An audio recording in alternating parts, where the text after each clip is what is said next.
The decision is in our hands. We must vote, we must get energized and enthused and engaged, and we must educate everyone we know about the very stark choice in this election. And we must send a fighter to Washington, D.C. to help President Obama and Senator Durbin do the jobs that we sent them there to do.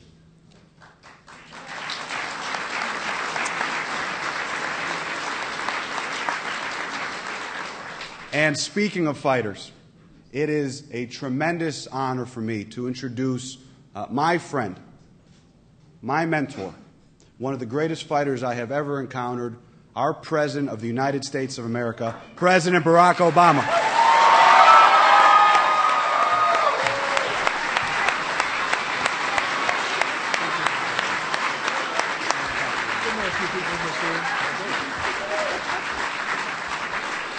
Hello, Chicago. Oh, it's good to be home. It is good. It is good to be home. Got all my friends in the house. Long time no see. It is wonderful to see. I see so many familiar faces here. Just a couple people I've got to make mention of.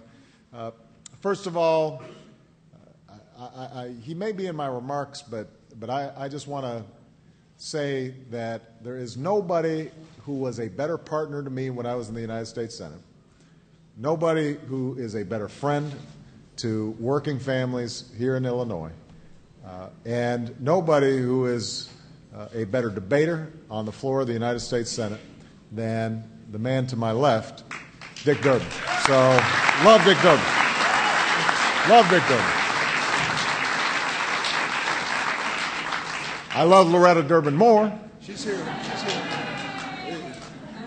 But Dick Durbin, I love. We also, if I'm not mistaken, we've got the junior senator from Illinois, Roland Burris, in the house. Where's Roland? There he is right there. Appreciate Roland for his outstanding service. We got the next lieutenant governor of the great state of Illinois, Sheila Simon.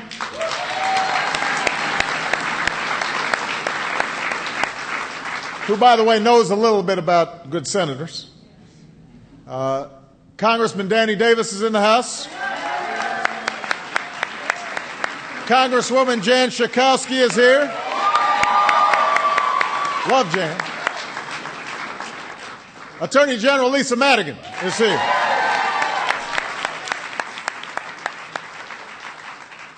Comptroller Dan Hines is here. Senate President John Cullerton is here. The next treasurer, Robin Kelly, is in the house. The next comptroller, David Miller, is in the house. Now, I see everybody else here. But if I started naming everybody I know, I'm in trouble. So I just got to stop. Except to say that it's also nice to be standing here with the next senator from the great state of Illinois, Alexi Giannoulias.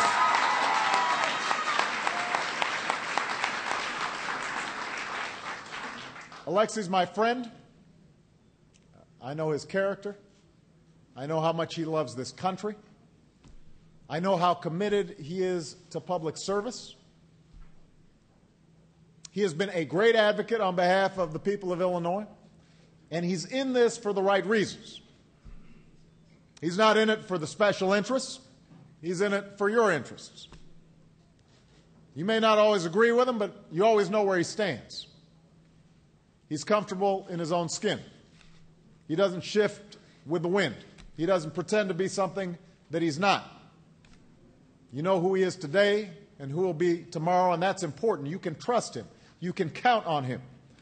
And let me just also say, because I've played basketball with him, and I have still some sore ribs to prove it, he's a competitor. And we've seen that in this campaign. He just keeps on plowing ahead because he knows that he wants to serve in some very tough circumstances, in a tough political season. He has not wavered. And that's the kind of person that you want. That's the kind of person that you know when the going gets tough in Washington will be fighting for you. So I hope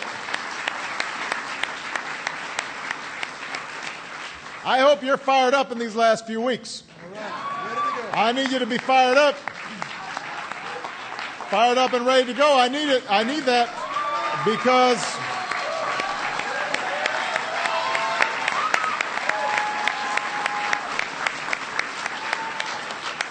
there's an election.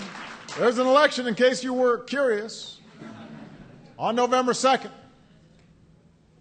An election you can begin voting next week. And that's going to say a lot about the future, your future, and the future of our country. So you've got to be fired up. Now, this is Chicago, so I know, politics is this is sport right here. I mean, I know everybody's paying attention. By the way, have you seen my chief of staff?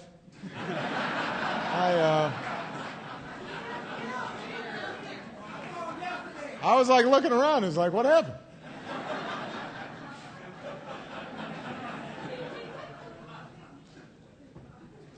Two years ago, you defied the conventional wisdom in Washington because they said you couldn't overcome the cynicism of our politics. You couldn't overcome the special interests. You can't make big progress on big issues. Can't happen. They said, no, you can't. What'd you say? Yes, we can. You said, yes, we can.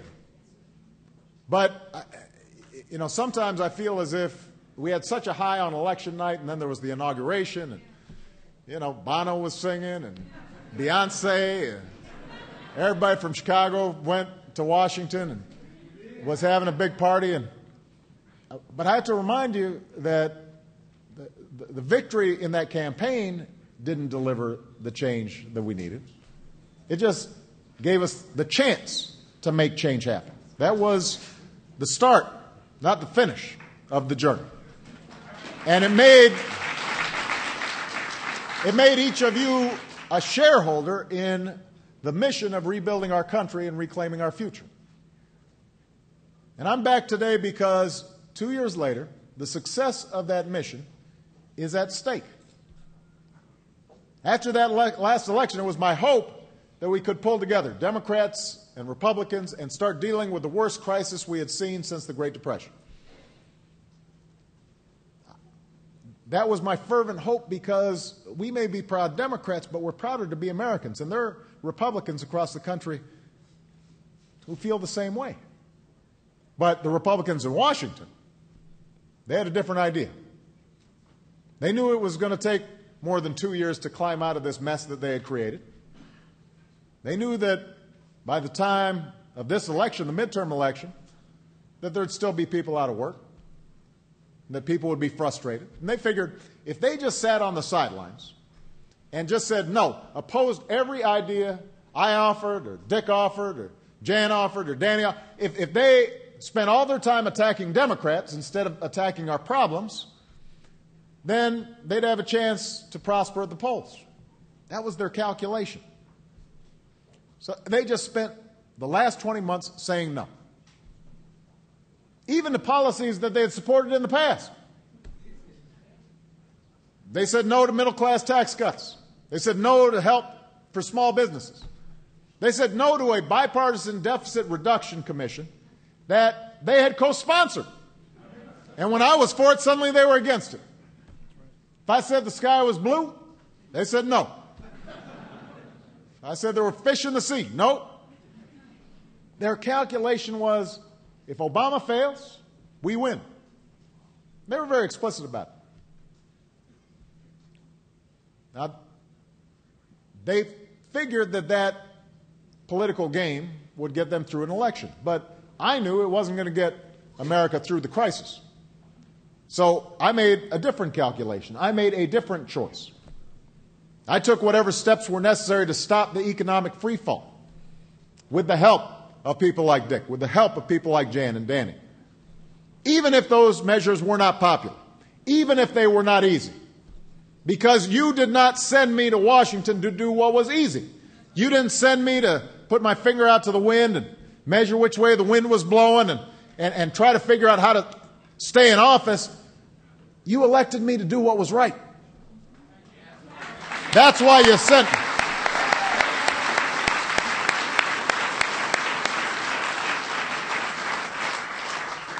So 20 months later, we no longer face the possibility of a second depression.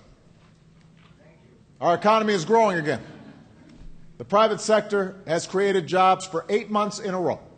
There are 3 million Americans who wouldn't be working today if it weren't for the economic plan we put into place. When we came in,